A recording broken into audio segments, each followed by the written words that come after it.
good afternoon, everyone. And welcome to this third online seminar of the CPR Standing Group on the EU. It's a pleasure to have today our three speakers. So Jonathan Zeitlin, who is Distinguished Professor of Public Policy and Governance at the University of Amsterdam and Academic Director of the Amsterdam Study for European Studies, and is of course also the co-convener of this online seminar series of the Standing Group, and he works on new forms of experimentalist governance. His co-author, we have Bernardo Rangoni, who's lecturer in politics at the University of York and works in the fields of regulatory governance, public policy, and political economy. And they will present a paper on EU regulation comparing two fields, electricity and banking.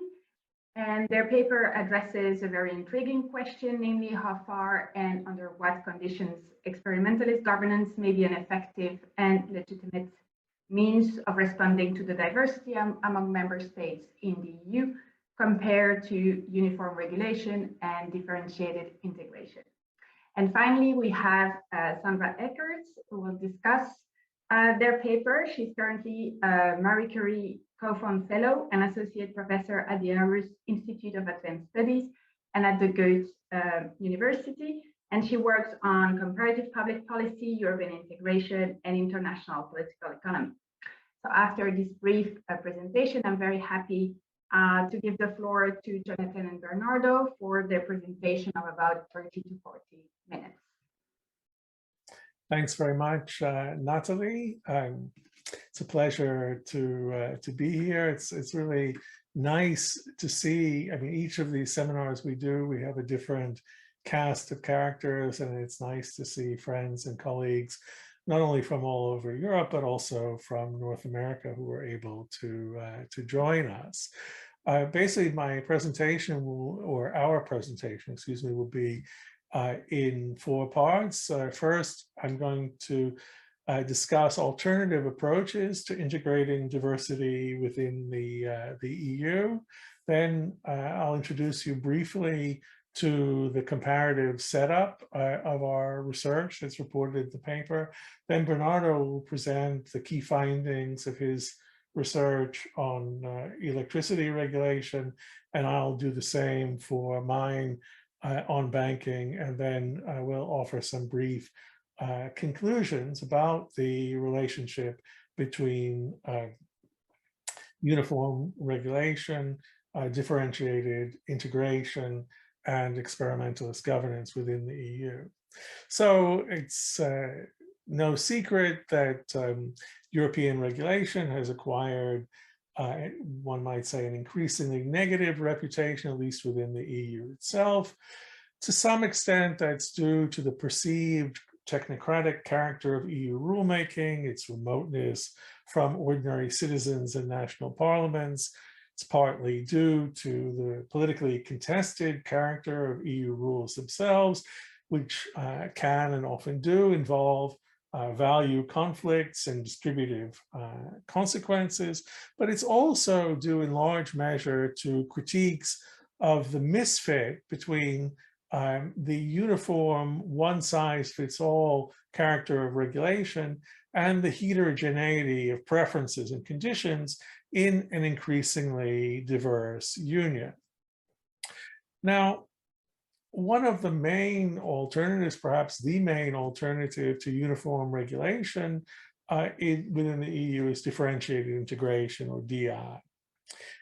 This is seen as a means of accommodating diversity among member states in terms of their policy preferences, institutional structures, socioeconomic conditions, and so on. And the underlying assumption here is that deeper integration of markets and societies requires uniform centrally determined rules, which some member states may be unable or unwilling to accept, at least initially. And so where other member states wish nonetheless to push ahead, the result is differentiated integration.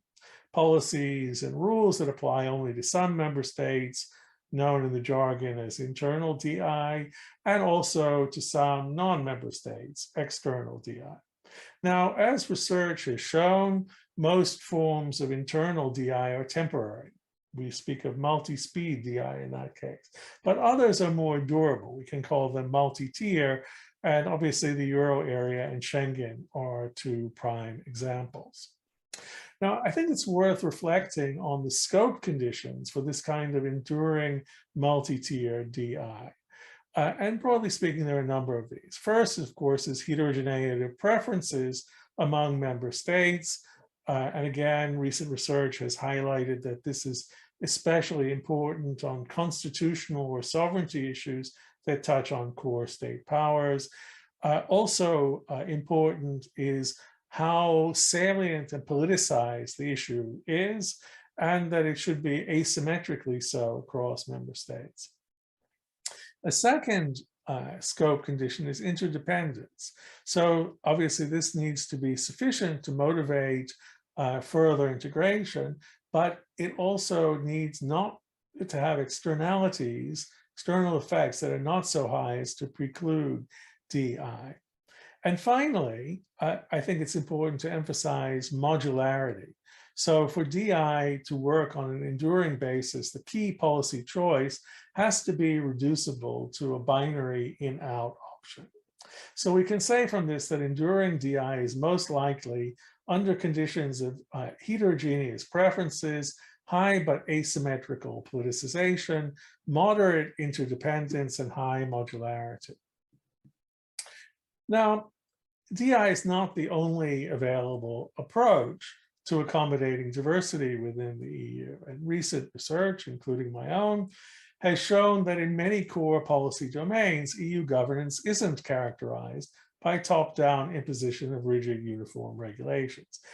Instead, we see experimentalist governance, I'll sometimes call that XG, defined as a recursive process of framework rulemaking and revision based on learning from comparative review of implementation experience in different local contexts.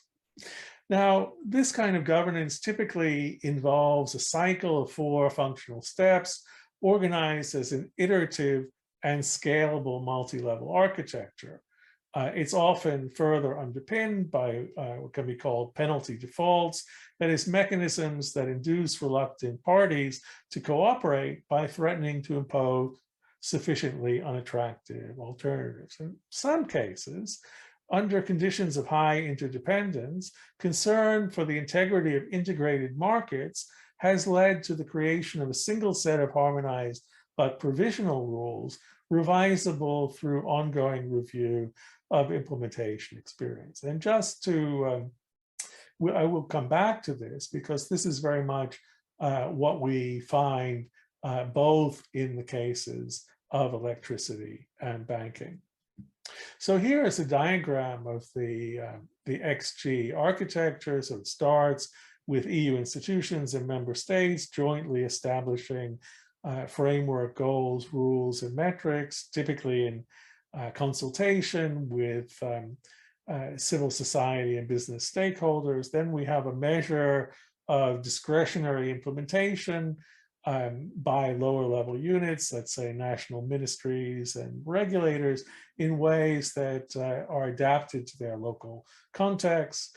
And then in return for this kind of discretion, we see obligations for regular reporting by the lower level units, participation in some kind of peer review, coming up with plausible plans for improvement where they're falling short of the objectives, informed by what peers are doing. And that then leads into periodic revision of the overarching goals, metrics, and procedures.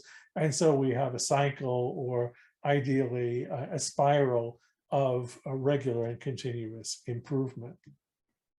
Now, this kind of governance also has some scope conditions, and I want to emphasize 4 of these. The first and most important is strategic uncertainty, that policy makers or policy actors don't know their precise goals or how best to achieve them in advance. Simplifying, we can associate this with rising volatility of the policy environment.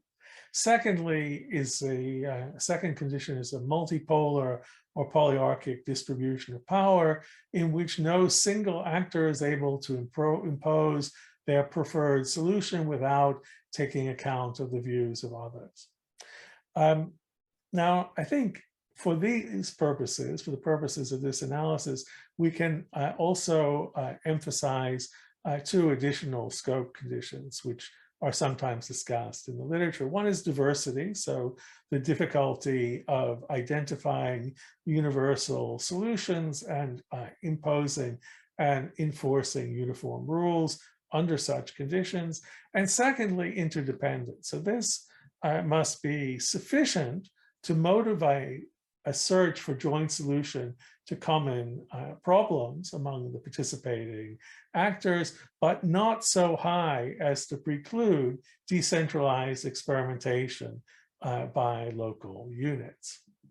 Now, where those scope conditions are fulfilled, arguably experimentalist governance has some important advantages over both differentiated integration and uniform regulation.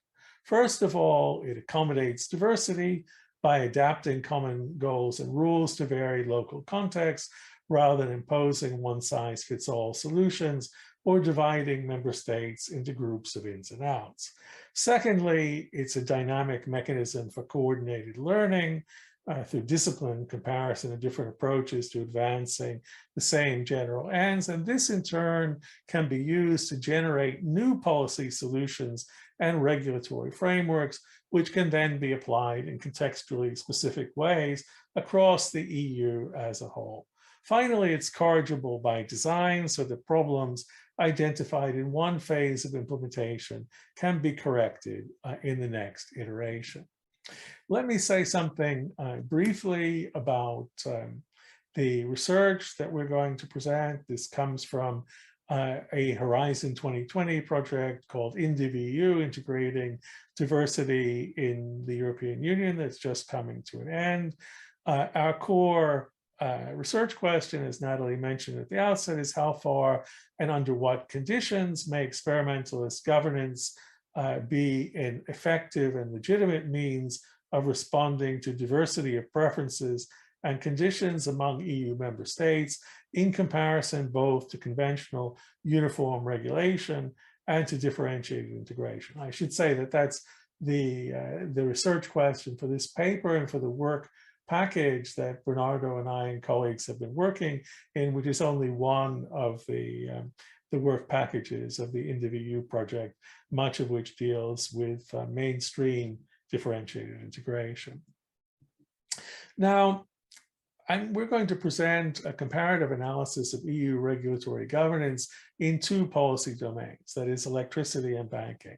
Now, in each of these domains, the dilemma of accommodating national diversity has arisen with particular salience. Each domain is characterized by high levels of strategic uncertainty associated with rapidly changing markets and technologies. As I've said, that's a positive scope condition for XG. Each belongs, however, to the internal market, where interdependence and the resulting demand for uniform rules is strong. So that is a negative scope condition, arguably, for both DI and experimentalist governance in its classic form of the architecture I showed you as a diagram. Each of these domains is also politically salient and controversial, but to varying degrees across member states, and we can see that as a positive scope condition for DI. So the research that we did followed a process tracing approach. I combined extensive expert interviews and analysis of primary documents. We sought to reconstruct the evolution of EU regulatory governance in each domain and to assess the changing balance between experimentalism, uniform regulation, and DI within it. So in the next section, we're going to present very briefly our key findings on each domain. We're going to focus on the incidence of XG relative to uniform regulation differentiated integration, both in terms of formal institutional structures and organizational practices. And I can say that for both of these sectors, we have a very detailed working paper, which you can find on the website of the Amsterdam Center for European Studies, and also in our SSRN online series. So if you're interested, I encourage, on the empirical basis of what we're going to say, I encourage you to go look at that. And then finally, we'll draw some comparative conclusions from the cases about how far XG may be considered an effective and legitimate alternative, or in some respects, complement to both uniform regulation and differentiated integration. And now I'll turn it over to Bernardo. So, thanks, Jonathan. So let me start discussing the case of electricity by telling you how the scope conditions that Jonathan just mentioned look like in this policy domain. Starting with interdependence, well, we can see a lot of it. And this is actually increasing the more European markets are becoming interconnected. You know, electricity flows don't stop at the national borders, they follow the laws of physics. And also we see more and more of this due to the increasing penetration of renewables. If we move then to politicization, of course we can debate how high politicization really is in electricity compared to other policy domains, but it is a fact that energy is intimately linked to core state powers. I mean, think just of the origins of the European Union. And if we move to more recent decades, we can see easily that many governments, not only the usual suspects, not only the French governments, have often intervened in markets in order to defend their national champions from foreign acquisitions. If we look at uncertainty, there is quite a lot of cognitive challenges in this domain. This is not only at the very beginning. This was not only the very beginning of market liberalization and integration in the late 1990s, when these issues were virgin territory. But there is quite a lot of uncertainty also about more contemporary issues. Think of how to best move towards a sustainable energy system. You know, there are a lot of experts, but there isn't agreement on what is the best technical solution and way forward. And finally, there is also quite a lot of national diversity. Member states have different endowments when it comes to primary energy sources. They took they made different choices in terms of fuel mixes. And also there is some variation, both historically but also more recently, in the extent of public ownership of major companies. So as in the project as a whole, also of course in this specific case study, we looked at the relationship between uniform regulation, differentiated integration, and experimentalist governance.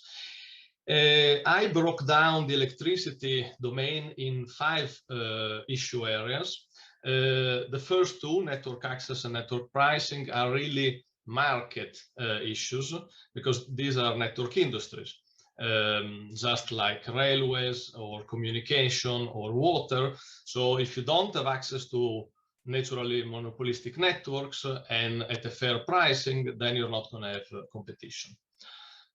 But of course, electricity regulation is not limited to market issues. And so we also looked at more operational issues, if you like.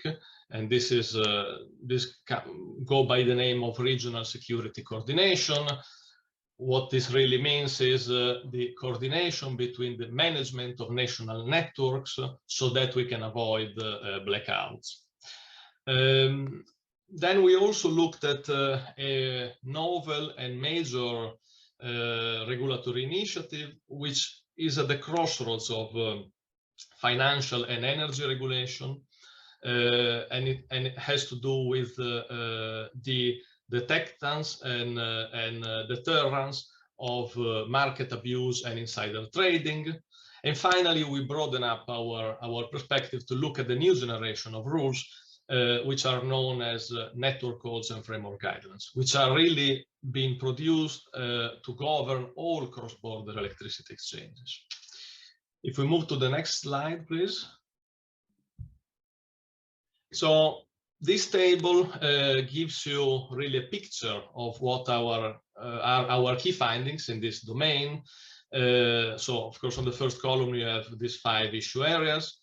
In the second one, we have looked at whether rules are uniform, so they are the same across all member states, or they are differentiated, as typical of differentiated integration.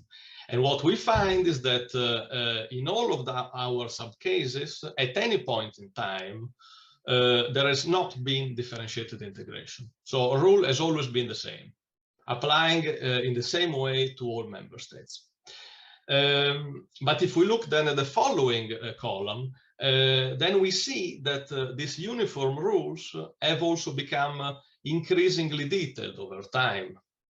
So if we compare the first electricity directive from 1996, that was a document of maybe 10 or 12 or 15 pages. If we compare that with the network codes that are being produced nowadays, which are equally binding, we have documents of 200 or 300 pages. So there has been a huge increase in the level of specification and detail of rules. And finally, if we focus attention on processes rather than the nature of rules per se, we find quite a lot of experimentalist governance, again, across all issue areas. Now, let me guide you through the findings a little bit more in detail. If we move to the next slide, please. So, starting with the nature of rules, as I just mentioned, one key finding is that rules have always applied homogeneously across all member states. So that's our first important key finding. There is no evidence of differentiated integration.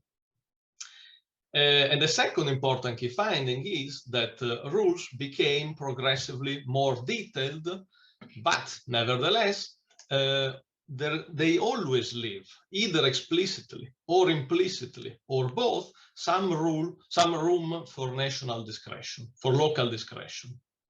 And this points to the impossibility and perhaps also undesirability of complete codification. Or if we want to use other terms, we could say to the fact that contracts are always incomplete. If we move to the next slide, please. And if we then focus on processes rather than the nature of rules, we see something quite strange. This is our third specific key finding. Uniform and increasingly detailed rules were not developed and imposed hierarchically by higher level actors, as we would have expected. And in this case, of course, the hierarchical actor is the European Commission. Instead, these uniform and increasingly detailed rules have been developed and regularly revised through experimentalist reviews of different local implementation experiences. And for that purpose, multi-stakeholder institutional architectures, bringing together public and private actors at different governance levels, EU and national one, have been key. Examples of such architectures are the Florence Forum, but also the Agency for Cooperation of Energy Regulators. If we move to the final slide for my section, please. So now, putting all the pieces together, putting these three specific findings together, what comes out is a strange animal, something that we are not used to. Because we do not see uniform fixed rules imposed from the top, as typical of hierarchical governance, but we do not see either the typical experimentalist governance structure or form, which involves framework rules granting quite a lot of discretion to lower level units. Instead, we see a new form of governance, we can say a revised or a simplified form of experimentalist governance, in which uniform and detailed rules are nevertheless made and revised experimentally. So they are made by a number of actors rather than unilaterally, and based on review of local implementation experiences, and frequently revised on that basis. And now I'm going to pass the floor again to Jonathan, who is going to emphasize, among other things, a very similar finding in the field of finance. Thank you, Bernardo. So here, what I'm going to emphasize is the way in banking regulation and supervision, experimentalism is combined with both uniform regulation and differentiated integration. So first, let's, as with the case of electricity, just briefly review the scope conditions or the conditions that hold for the policy domain. We definitely have a high level of interdependence, especially within the Eurozone, but also within the internal market more broadly. We saw this in terms of cross-border contagion during the financial crisis and the doom loop between banks and sovereigns that underlay the revisions of banking and financial regulation more generally since 2009, 2010. And here, regulatory arbitrage and level playing field concerns are very salient. Secondly, while there might be some question about the level of politicization in energy, there's no such question about banking, the costs of banking bailouts, issues of protection of national champions, historic links to core state powers are all very strong. It's also true, however, that national markets and business models in banking remain significantly diverse, and this also reflects, differences in legislative, legal frameworks for all kinds of things, including business insolvency.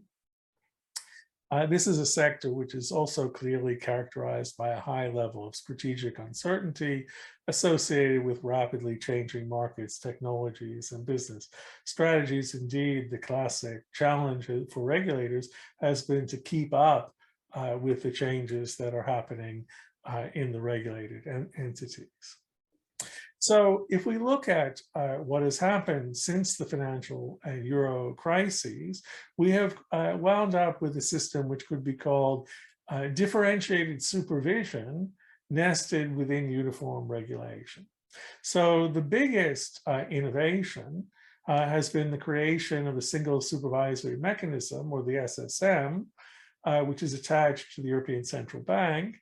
Participation is mandatory for Eurozone member states, but it's open to close cooperation by others. And we can see this as a distinctive form of differentiated integration.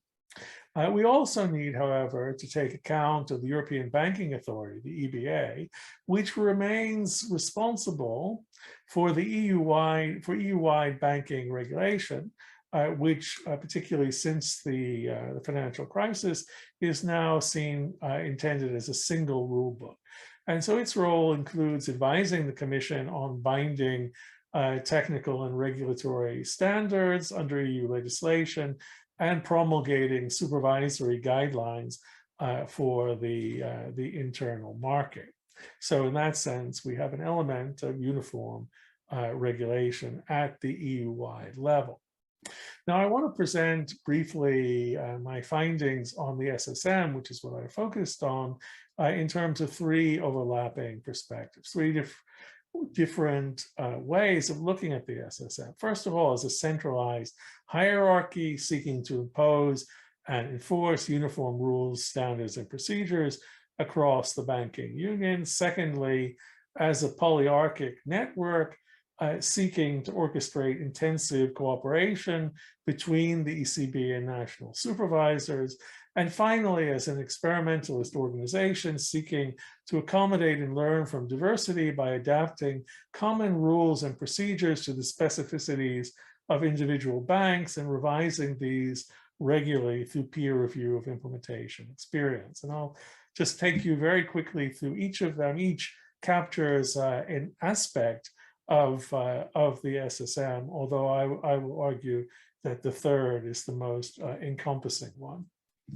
Okay, now I think, if you asked most students, scholars of the EU, how they see the SSM, they would certainly see it as a centralized hierarchy. So it's a single supranational supervisor for Eurozone banks with final authority over granting, withdrawing banking licenses. That's the power of life and death over banks. The ECB directly supervises the largest and most significant banks in the Eurozone, and it can take over supervision of less significant institutions or LSIs from national competent authorities where necessary, where it deems so necessary. It's committed to, the SSM is committed to what they call intrusive hands-on oversight of significant institutions through joint supervisory teams of ECB and national officials. And the SSM has created very detailed and prescriptive manuals and guides to promote harmonization and convergence of supervisory approaches. But we also need to take account of the extent to which it is also a polyarchic network. And it's not so widely understood that all major decisions of the SSM must be approved by the supervisory board, where NCAs account for 21 of 27 votes. And when the legislation talks about the role of the ECB, it vests this in the supervisory board. So it is really a much more pluralistic and polyarchic institution than you might think. And also for that reason, all major initiatives and policies of the SSM are actually developed through a very dense web of joint networks between the ECB and the national authorities.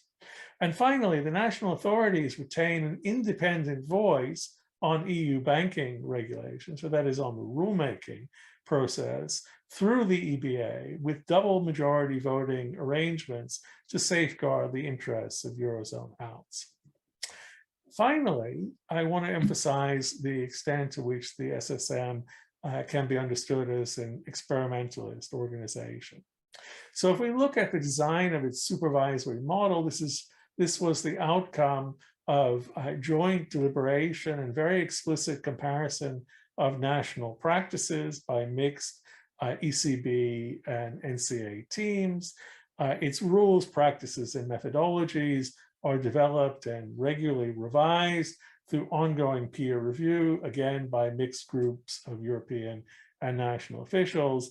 Its manuals and guides are explicitly seen as living documents subject to continuous review and improvement in light of implementation experience. And very importantly, frontline supervisors in the national authorities and in the ECB itself can and regularly do propose revisions to rules, procedures, and methodologies based on local application.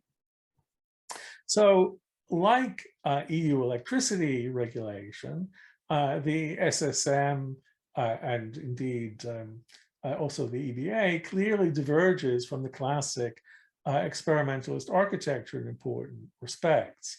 Rather than setting open-ended framework goals and giving lower-level actors substantial autonomy to pursue them in ways adapted to their own local circumstances, the SSM has developed increasingly detailed and prescriptive rules and methods, which banking supervisors are expected to apply as consistently as possible across jurisdictions in order to avoid regulatory arbitrage and ensure a level playing field for Eurozone banks.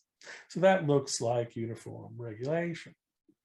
But within these limits, experimentalist practices of learning from diversity, peer review, and continuous revision based on local implementation experience are central to its organization.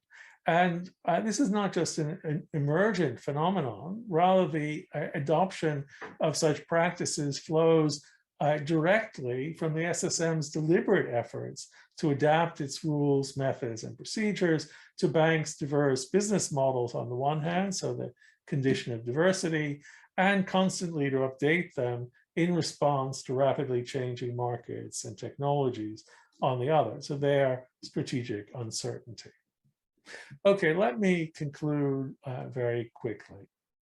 So the cases of electricity and banking show that the combination of high interdependence with high uncertainty may result in the emergence of simplified experimentalist governance architectures based on a single set of harmonized but provisional rules, revisable through ongoing monitoring and review of local implementation. In such architectures, the framework rules and procedures may be progressively specified and discretion for lower level actors at any given moment narrowed, but the rules and procedures themselves remain contestable in light of local application. And revisions based on learning from comparative review of implementation experience provide a crucial source of improvement and adaptability for the governance system as a whole. And I think that there are other policy domains within the EU, ranging from chemicals regulation to competition, to telecoms, to the emerging field of digital regulation, where we see very similar conditions and can expect similar architectures. So these cases of banking and electricity also support the view that under such conditions, uniform rules and practices can be accepted as effective and legitimate by member states, provided that they are applied in contextually sensitive ways and revised regularly through deliberative procedures in which national officials themselves participate. So our comparative findings suggest that far from uniformity and experimentalism being mutually antithetical, what we can call diachronic experimentalism may be a necessary condition for synchronic uniformity of regulation within a diverse polity like the EU. And that's probably our most general finding. Let me add a finding about differentiated integration. Although differentiated integration allowed the SSM and indeed the banking union more generally to move forward initially in the face of opposition from non-Euro member states, differentiated integration does nothing to address the challenges of integrating diversity among its members, for which the SSM's experimentalist organization and practices are instead essential. I do think that that general point that differentiated integration addresses only one axis of diversity and doesn't deal with the remaining diversity among those who go forward with new integration schemes is crucial. So the case of EU banking regulation and supervision thus suggests that experimentalist governance and differentiated integration may be complementary, but asymmetrically so, insofar as differentiated integration depends on experimentalist governance to accommodate diversity within and across separate groups of member states, but the same is not true vice versa. In many cases, experimentalist governance does not need differentiated integration and can be an alternative to it. So I will stop there, and I look forward to Sandra's comments and also to those of the questions that the rest of the audience may have. Yeah, thank you very much for inviting me and giving me the opportunity to comment on this really rich work. As you said, it's a whole research project, and obviously there's a lot in there. And as you said already, there's several papers coming out. So first of all, I really want to congratulate you on this comparison also of the two very complex sectors, which oftentimes are examined separately, like people tend to focus only on one area and then draw conclusions. So I think this is really, really important that we have more of this comparative research. So I think it's really a highly insightful read. I will focus on the paper and how I see it, how it works sort of standalone, knowing that of course you would have a lot of material for other papers, and I see its contribution in two ways. First of all, as I said, it provides this comparison of two highly complex sectors. And second, it addresses what I would call a differentiated integration in sectoral governance at work. So sort of what difference does it make to have or have not a DI?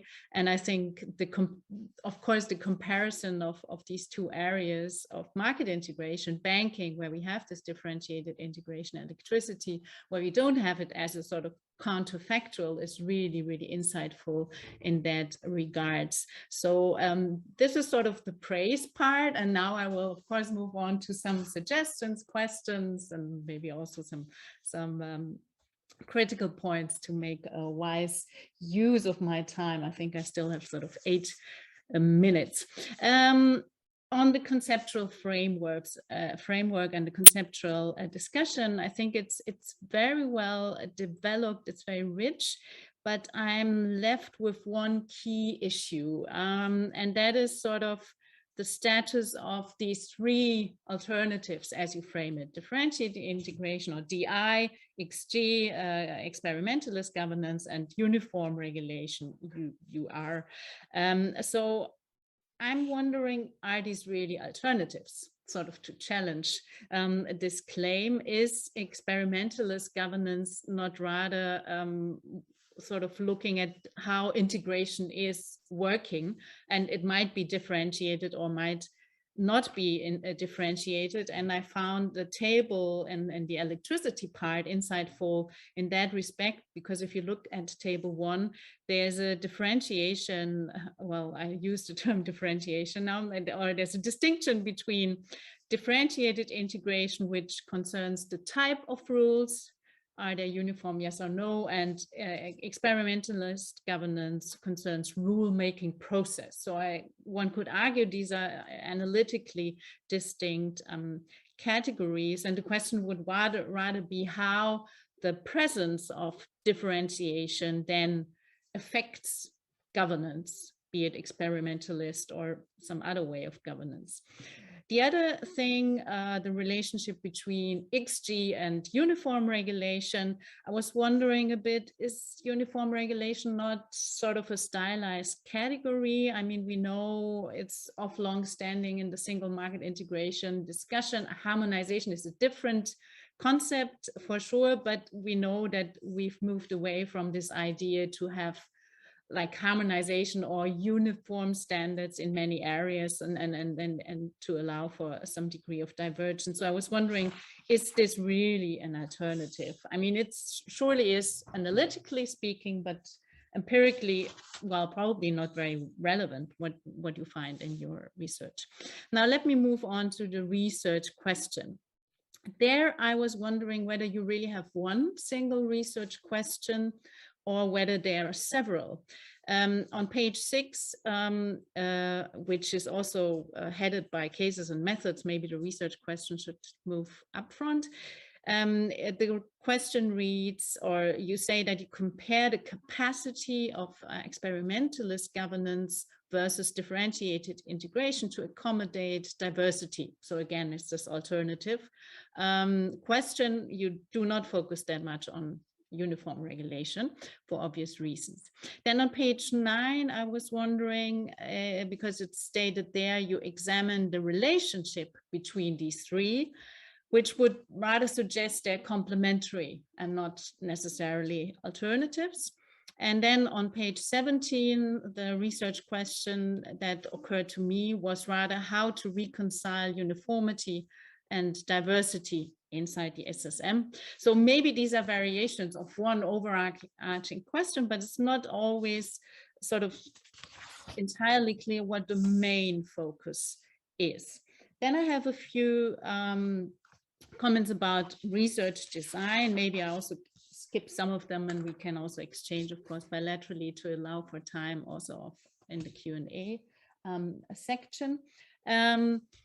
The first one is, of course, that you focus on the presence and absence of differentiated integration. So you compare banking and electricity. I mean, here, of course, one alternative would have been to also consider external differentiation in the case of electricity, which is really compelling because, as you said, it's physics, it's not politics. But then if you think of countries such as Switzerland, there's a lot of politics, and have also a paper that will come out soon in JCMS on this, on UK and Switzerland in banking and electricity, and how it is sort of this external differentiation is a problem, or is a problematic thing.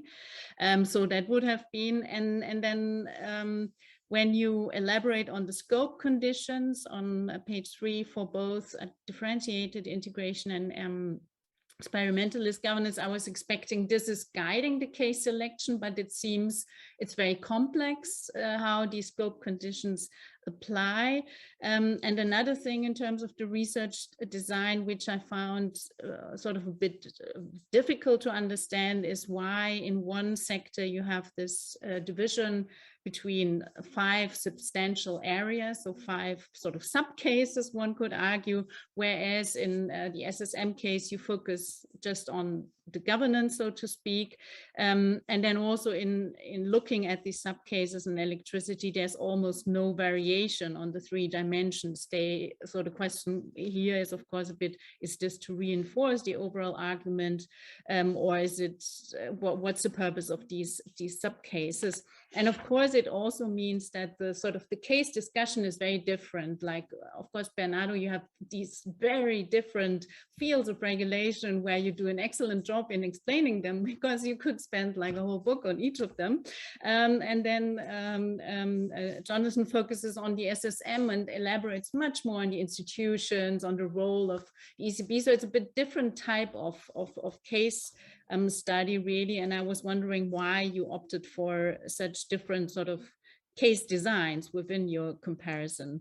And I was also wondering why you would focus so much on the SSM, because then you do not longer vary sort of the presence and the absence of differentiation so much.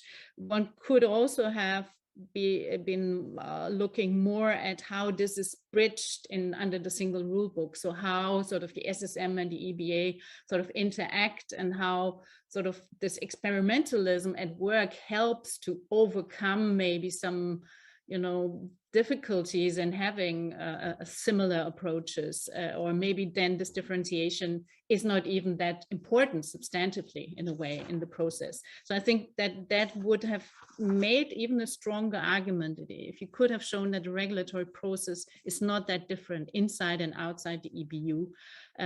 Or you could address the question, really, does experimentalist governance have a different quality inside versus outside the EBU?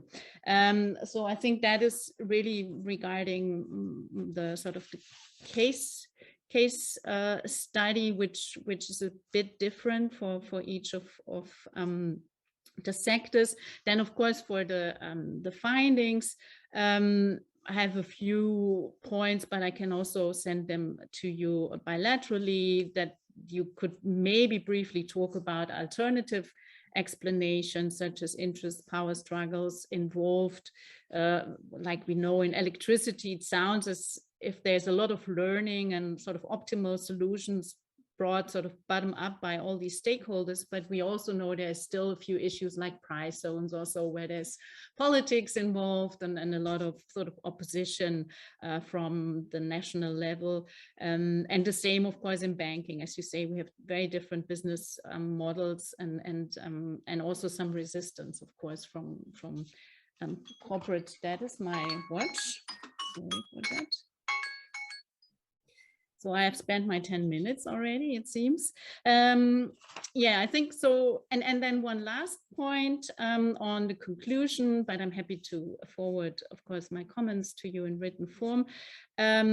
And also the last slides you have presented, Jonathan. I really also searched for the words in the text. You speak about the synchronic uniformity and diachronic revisability, but it is in the introduction and in the conclusion, but you never really develop it in the paper. So to someone who is uninformed, as an uninformed reader about experimentalist governance, it might maybe be too abstract and not understand how do I recognize it when I see it in those two cases, and how does it relate to what you introduced up front with these three alternatives. So I think it could be a bit streamlined and then to make the argument even more convincing. But as I said, congratulations to this rich comparison of two highly complex sectors, and I really look forward to seeing and reading the paper. Thank you.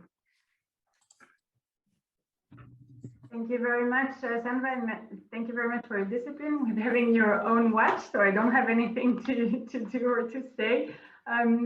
Because your discussion was so rich, maybe Jonathan and Bernardo will want to already address some of the questions and comments. And in the meantime, if anybody else has a question, a comment, some form of feedback, just raise your hands and I will give you the floor as soon as Jonathan and Bernardo have reacted to Sandra's comments. Thank you, Sandra. This is a very rich set of comments. Let me, I don't think I will try to address all of them right now in order to give other people a chance to come in. And I also invite Bernardo to do so. Then I want to focus perhaps on two or three key points. One would be the issue of the opening conceptual framing and then how the paper develops and what it finds. So the opening conceptual framing really reflects, let us say, what we could call this state of the literature and theorizing about these three types of governance or regulation. And what we find in the paper is precisely that the way in which two key dimensions, the nature of the rules at any one given time, that's the synchronic, and the way in which the rules are made, implemented, and revised differ from the stylized models that we started from. So, broadly speaking, we do find that for good reason in electricity and also in banking, both at the level of regulation, but also of supervision within the banking union, there are good reasons why the actors themselves are very committed to having uniform rules at any given moment and to narrowing relative to the past and relative to the theoretical models, the discretion available to the frontline actors. But at the same time, the rules themselves and all the methodologies, everything to do with that, are both developed from explicit comparisons of national and local practice, and they are regularly updated and revised through this process of application, of comparison and review of application. And so in that sense, one of the key findings is that in these kinds of sectors, at least within the EU, we see a different combination of governance elements than in the classic models, including the classic experimentalist governance architecture, which I showed you. And so I think that is what explains why we start with one framing and then we revise the framing in the process. But I hope that it's also possible to recognize how that description of what we find is really elaborated in the cases and doesn't just, it's simply presented in a kind of higher order, more theoretical language in the conclusion. I don't think it's, there really is a gap there, but if there is, that's something that we need to work on in the presentation. And then just one additional point, which is on the relationship between the SSM and the EBA. So there, I focus the research on the SSM because clearly that is the really innovative and novel dimension of governance and regulation in this sector, but both in terms of the interviews with national authorities and the people in the ECB itself, and also in the EBA, we did reconstruct the relationship between them. And indeed, the fact that the EBA pretty self-consciously operates in an experimentalist way and had been recognized to do so by previous scholars like Eilish Ferran, for example, does help to explain how how you can have not only experimentalism within banking supervision within the SSM, but also that can be linked up to the uniform rulemaking at the EU level. And I think it's an important point. Probably one could even emphasize it more, but it is there in the argument. So maybe I will stop there and let Bernardo take up some of the points addressed to him. So thanks a lot, Sandra. I mean, these comments are really very good, and I don't have. I mean, I think we need to think carefully about how to address them. Just a few quick reactions. I mean, I think you're totally right about this asymmetry in our treatment of the two domains, and I mean, in part, this. I mean, I know that at some point we have to address research design, etc. But in reality, what happened is that, we started the project with 3 domains. There was also GMOs, and then one has been delayed. And the electricity analysis built on my previous analysis, so I could go more in depth and so on. So this is I think is the real explanation. Now, how do we transform this into a justification of research design? We still need to think about that. But then very quickly on external differentiated integration, in one working paper that I wrote based on this project, indeed there is also, I mean, I also looked at the external differentiated integration in the electricity sector, and there is quite a lot. But there is quite a lot, not only in terms of rules. So not only we have EU rules that apply to non-EU member states, but also we have non-EU member states that contribute to the development of those rules. And so I think this is what Sandra Lavenex is called extended governance. And then finally on whether DI, uniform regulation, and experimentalism are the real alternative, and what are the areas in which they overlap or not. I think we saw that at the very beginning of the Horizon 2020 project, that somebody was saying differentiated integration is more static, is more about rules. Experimentalist governance is more about processes. I think experimentalist governance is about process, but also about rules. But it's true that DI is only, I would say,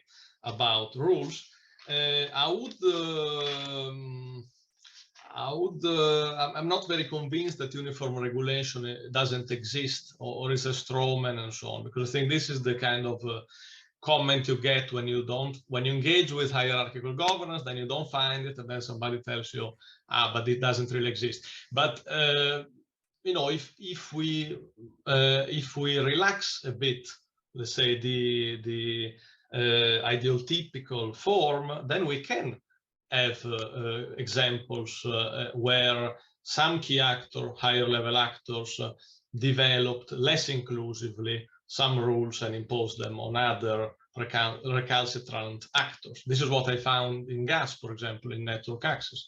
And this is quite different from the typical experimentalist governance approach. But thanks a lot. The comments were really good. Thanks. Thank you very much. So there are several questions, I think. The first one is Julius Rumpf. You have the floor.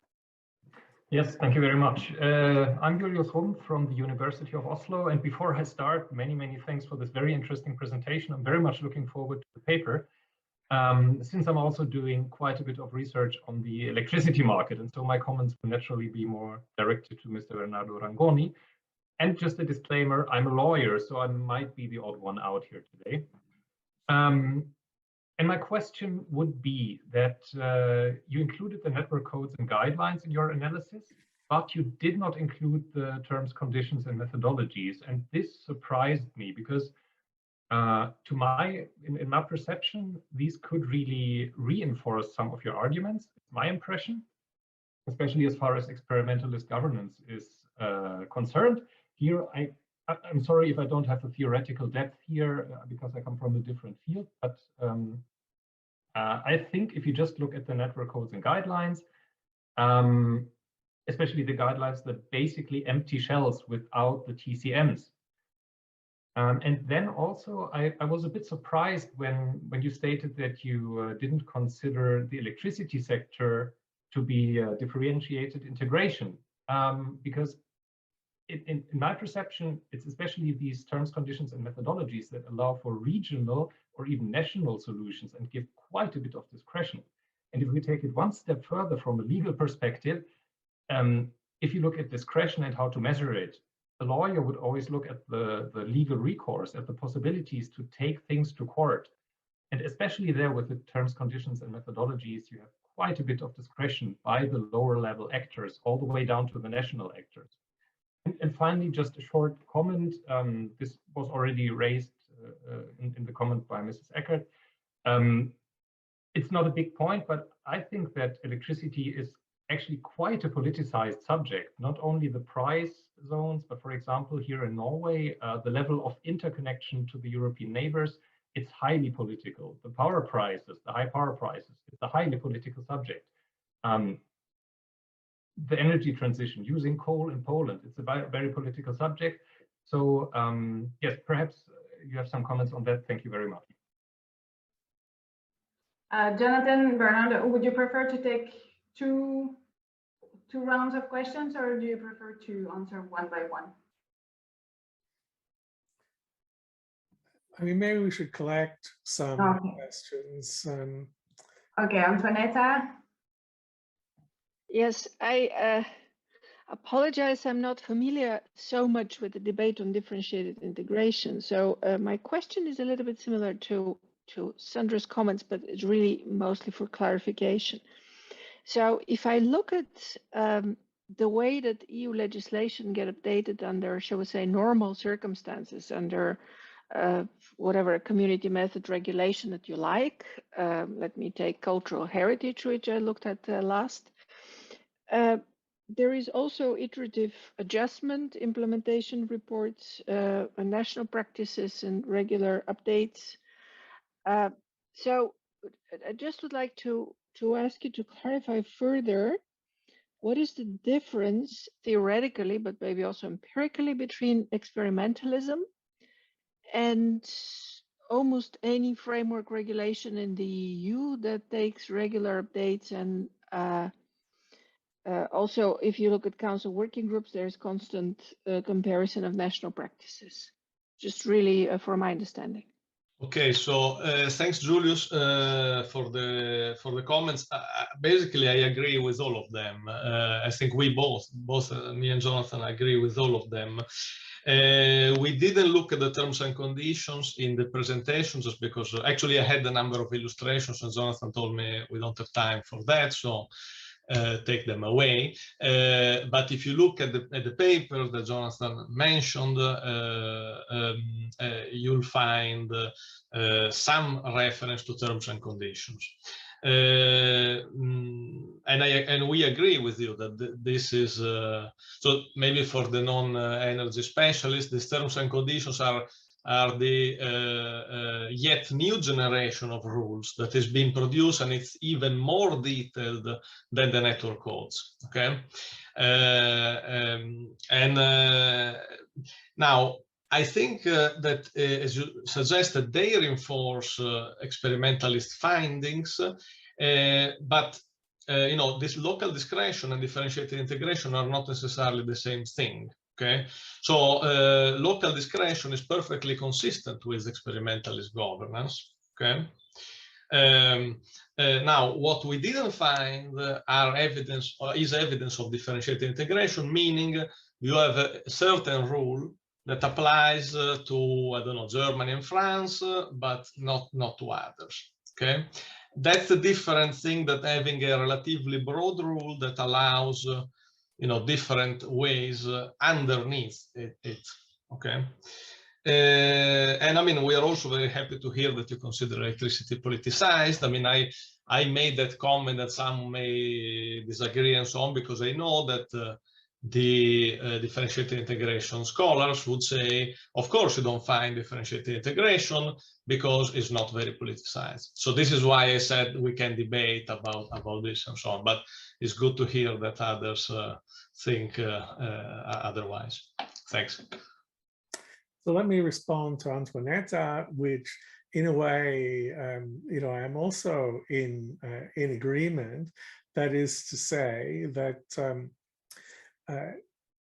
you know, in the first piece that Charles Sable and I wrote about experimentalist governance in the EU, called Learning from Difference, that came out in the European Law Journal, we called it the new architecture of governance in the European Union. And our argument was that if we look at the evolution of governance in the EU since the late 90s, there was more and more evolution in the direction of this kind of experimentalist architecture with relatively open framework rules, sometimes often metrics for assessing progress towards them, often based on explicit comparison and synthesis of different kinds of national approaches. Then especially if we're dealing with framework directives,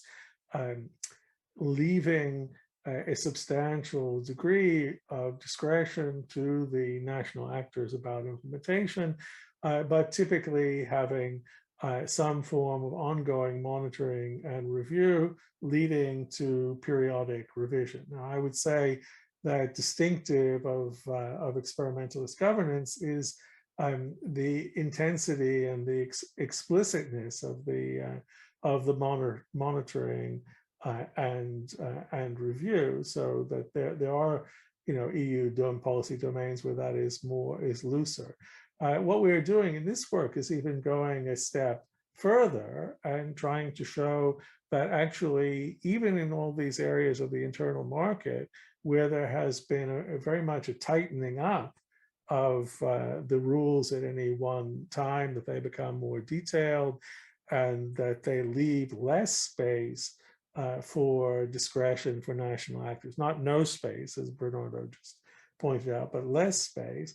Nonetheless, the rules themselves are made, monitored, and revised through similar kinds of experimentalist processes. So I would say that kind of deepens the claim that, as we sometimes say, even if experimentalist governance is neither universal nor ubiquitous in the EU, it is very widespread and institutionalized, maybe increasingly so across policy domains. Thanks. Thanks a lot for the nice discussion. My points, I think, also beats upon some of the questions that were made. Just some, passing comments on the question of politicization of electricity. I think I would say that electricity is not a salient domain, but it is highly politicized because it really touches upon those core state powers. And so when, in moments of crisis, for example, it really goes quickly up to the minister level. But in normal time, it is not, it's not salient. But even in, in the technical negotiations, it can get politicized. So that could be one way of rounding up this debate. On the question of differentiation, I was also a bit puzzled because it seems to me that in both of your cases, there is some differentiation, but you're not, like you're excluding it, or at least in the banking union. Of course, there's no differentiation. That's the point of the banking union, but there is differentiation within the European Union because not all countries are part of the banking union. And so you excluded it from your design, but it's there. And here also, but although there is an interesting question, is the fact that there is the uniform rule also puts a pressure on other countries to join. We know that there's been a debate. It's likely that at some point other countries will join. So yeah, it could be interesting questions, to which extent the uniformization of rule, produces a decline in differentiations or some incentivizing. And likewise, I think in electricity, I also agree that this, the rules are extremely strict and the same, but still you have all these regional coordinators. So you again here have a bit of a tension. So if you don't look at the rules, but the practice, the implementation, you would find it. Then I had three, more theoretical points. The first one, which I think is really similar to one of the points raised by Sandra and also Antoinetta. It seems to me that your presentation of uniform governance is a bit simplistic. If you look at all the recent work on implementation, for example, I'm thinking about the work on customization by Eva Thoman.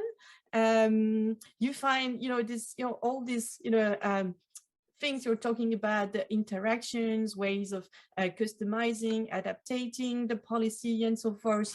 So I see a lot of convergences here between your approach and what you think is, what you present as uniform governance. And then, and I think, and you look at a lot of, this rulemaking process, and I think it could be interesting to look at a bit more rules from the point of view of implementation. And then, and if you look at both banking and electricity, if you think of, how rules are implemented, and I think it raises more problems and conflicts than you are addressing in your presentation, where it looks like, it's nice, they negotiate and they, you have these networks and people come together, they revise the rules, but it's much more conflictual than that. And you have to ask, you could ask to which extent isn't adaptation, maybe let me rephrase it, at which point does adaptation becomes a deviation of the rule, and then you would maybe find again some differentiations or some explosions of the model. And you find such examples of deviation which are really posing a threat to the uniform rules, both in electricity and in banking. And in banking, you have I'm thinking about those German banks where that the SSM treats very gently. I don't remember the cases, but I know it's about Germany. And then you have all the way the SSM goes around to try to avoid the implementation of the crisis, basically crisis rulings for Italian banks. All this kind of situation questions the uniformity of the rule and, devoid of, it avoids the essence of the type of ruling. Same goes for electricity, all very nice, but part of the reason why they have to make the rule more stringent is that in times of crisis, many member states have a serious tendency to say, no, I don't implement the rules, I do what I want. Yeah, so it was, and then this brings to my third point.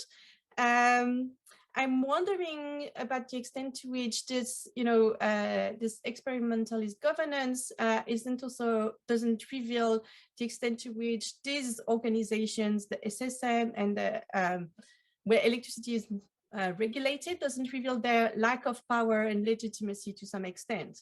Because the fact that the SSM or the SRB in the case of banking shows that they don't have sufficient legitimacy and power to be able to enforce their strict rules. So they have to rely on the type of rule. And I think it would be interesting to engage with those notions a bit more directly.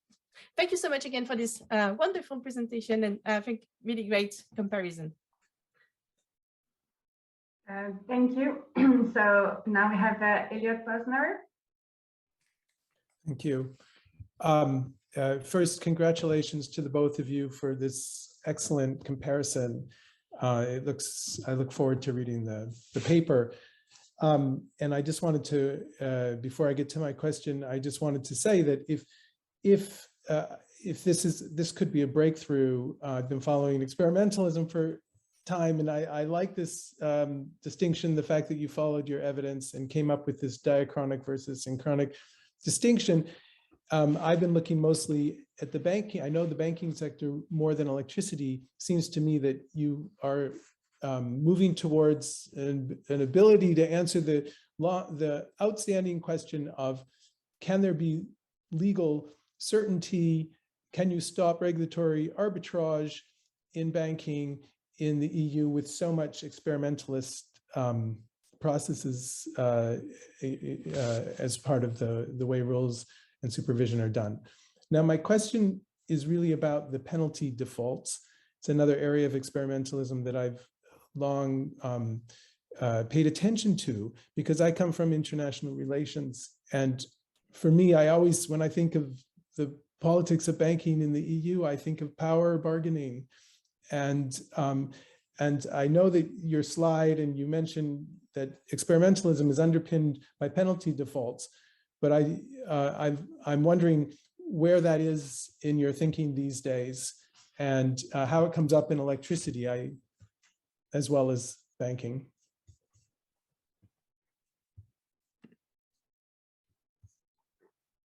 Thank you. Maybe we can take the last question I see from Jose Maria Valenzuela. Thank you.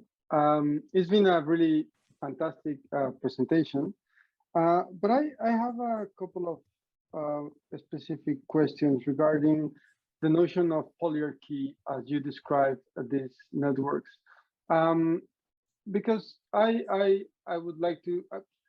Many times the notion of polyarchy, polyarchical networks, tries to describe very horizontal organizations or arrangement of organizations. And I wonder whether there is not some dimension of size, power, influence that is systematic regarding some organizations, some regulators in some particular countries having an outsized influence throughout all of the periods of comparison and in the different domains. So that's something that's kind of an empirical interest. And the other component, the other also empirical question is whether, I think in other areas of European regulation, we hear a lot of the roles on the courts and the justice system or the judicial system. And how does that play, or if not, why doesn't it play a role in framing this process of experimentation, but also uniformity after all? So that seems to me quite interesting, quite outstanding.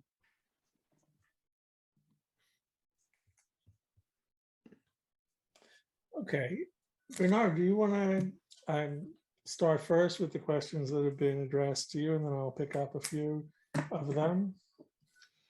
Yeah, so thanks for the comments. So Lydie, I think that, I mean, you made a number of comments. So I think one part of an answer to your comments is that we need to be clear about how we define, you know, this different forms of governance, and differentiated integration in the whole Horizon 2020 project has been defined in legal formal terms. Okay. So really having a set of rules which applies only to a set of countries, but not to others, all right? And this is different from, so in the project there were actually a couple of other working packages, the one where we worked, another one on flexible implementation, and these were presented as other ways of accommodating the need for diversity, okay? So I think, you know, quite a lot of the answers lie in precisely how we define what it is and what it is not. On the presence of politics, which I think was one other thing that you were mentioning, I totally agree. I think that also Jonathan agrees. And I mean, we haven't, maybe we haven't stressed this enough, but I think Jonathan was trying to pass the message that experimentalism can be basically a machine not only for learning, but also for facilitating also consensus. And in a way, I think you also pointed out, you know, in some situations it's very difficult for some higher level actors to impose certain rules on others, even if they had the legal powers to do that. You know, because then they would find problems down the road in terms of implementation and so on. So it makes quite a lot of sense to, you know, bring a number of actors together, get them discussing, get them seeing, you know, what works less, and so on. And this may facilitate the development of agreements. Now, I just moved to Elliot's comment on penalty defaults. I'm trying to also make some contributions here. It's not the primary focus of this paper, but I have separate work, and my view, and I think probably here Jonathan will not completely agree, but I think that we need to see, you know, to what extent specific positive threats are used, typical of the shadow hierarchy, or instead actors are induced to participate and cooperate through negative measures, such as fines, such as prohibitions, or maybe commitments that are proposed directly by lower level actors. I think that the potential disagreement here may be on how we distinguish between the two empirically. There may be some concept stretching, but I think more work is needed there. So I'm going to stop there. Thanks. I won't say anything about Jose's question. Jose, I don't know if you know him, works on electricity. So maybe you can say just a word about the polyarchy horizontal network issue. I didn't get, I know Jose, and I'm happy to see him, but I didn't really get exactly, if you can rephrase your question, I'm happy to play.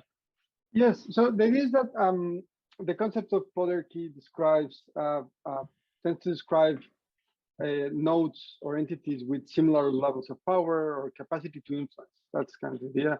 Everyone has a potential to influence. But the opposite might be a more hierarchical structure with only some actors actually having an influence on everyone else.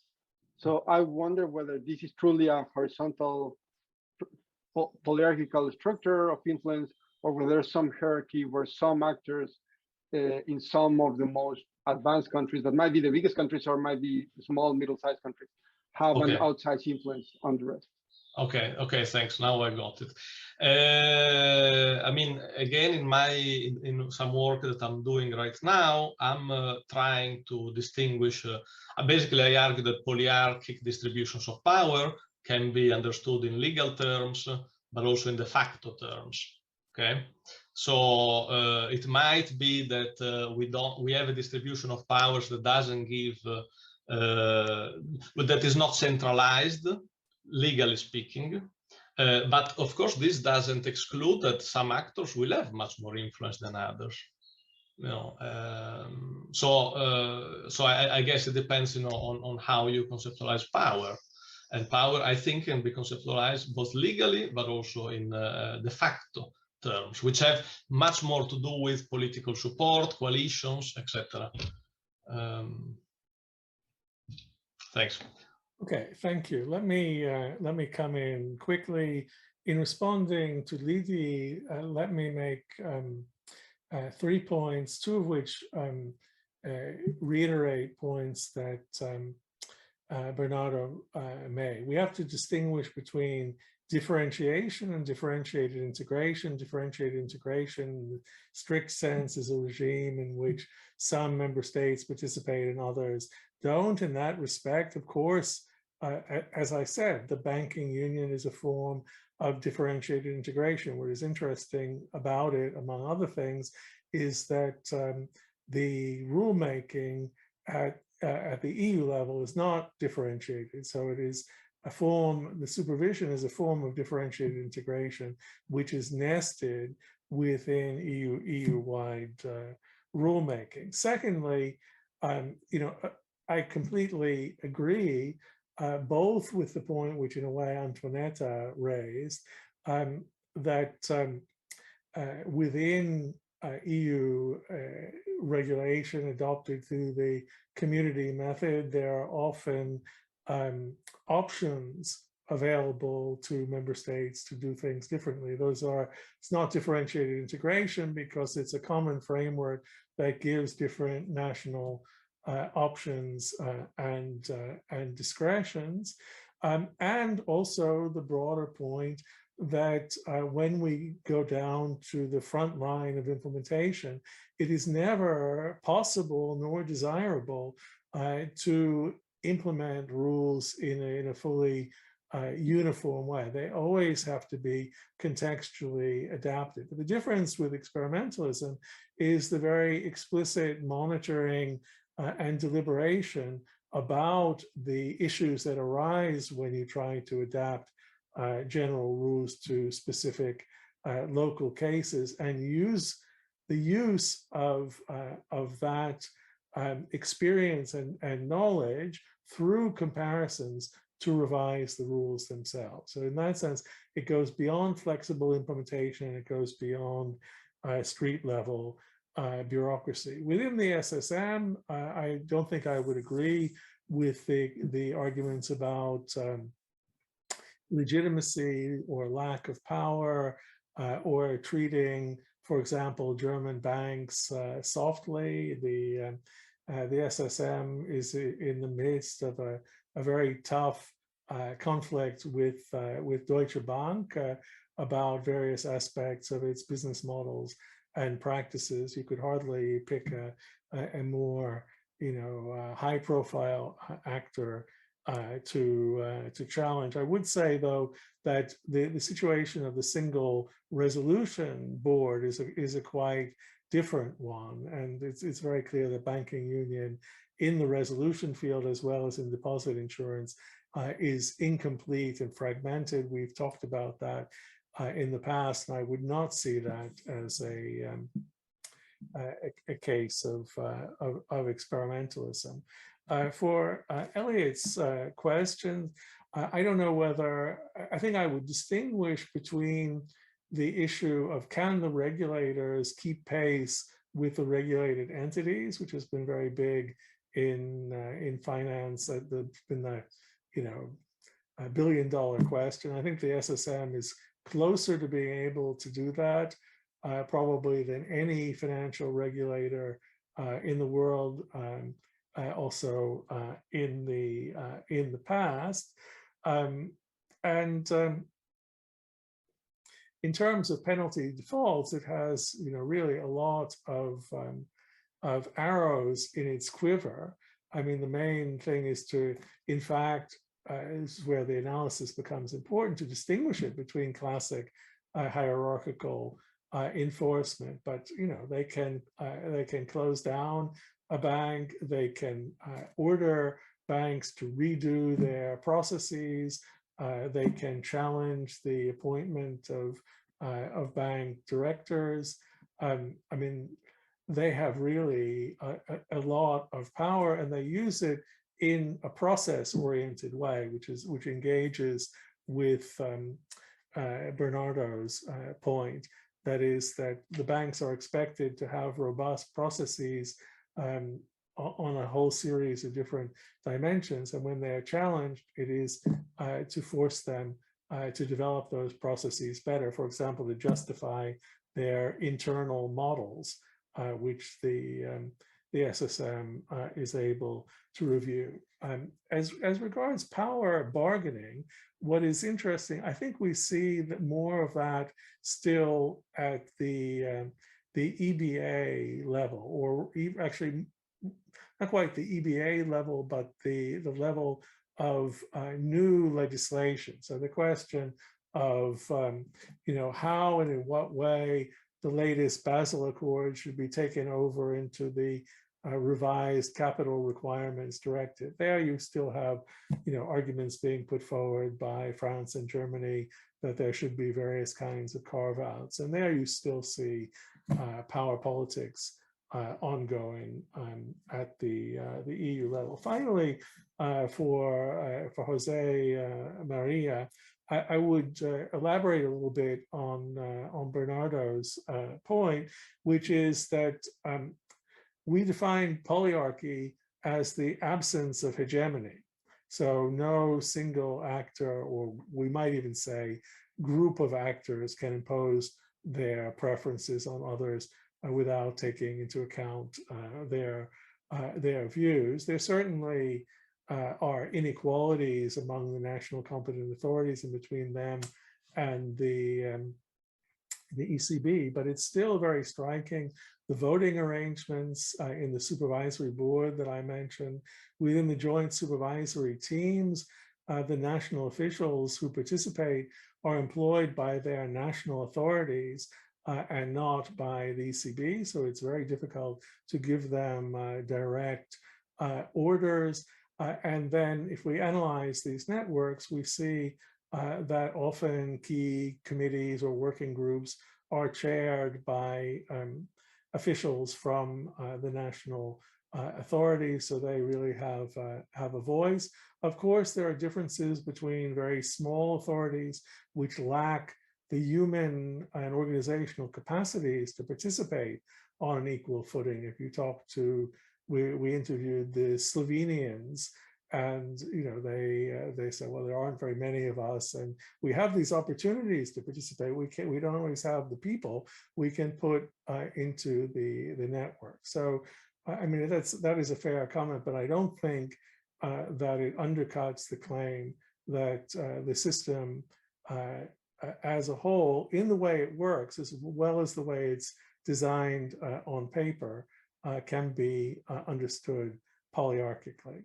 So we've run over time, but let me just thank all of you for these great questions. We're very happy to supply a copy of the paper, and also to provide links to the more detailed papers that have the empirical information to support the arguments we've made.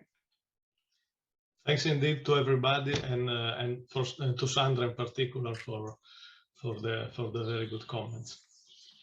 I just want to conclude by thank you, of course, Jonathan and Bernardo for their very interesting presentations, Sandra for the discussion, and all the participants for your questions and comments, and wish you a happy holidays, but also to invite you for the next seminar on the 20th of January with a very topical presentation by Antoinetta on the relation between Ukraine and the EU. So I hope to see you there after the winter break. Bye, everyone.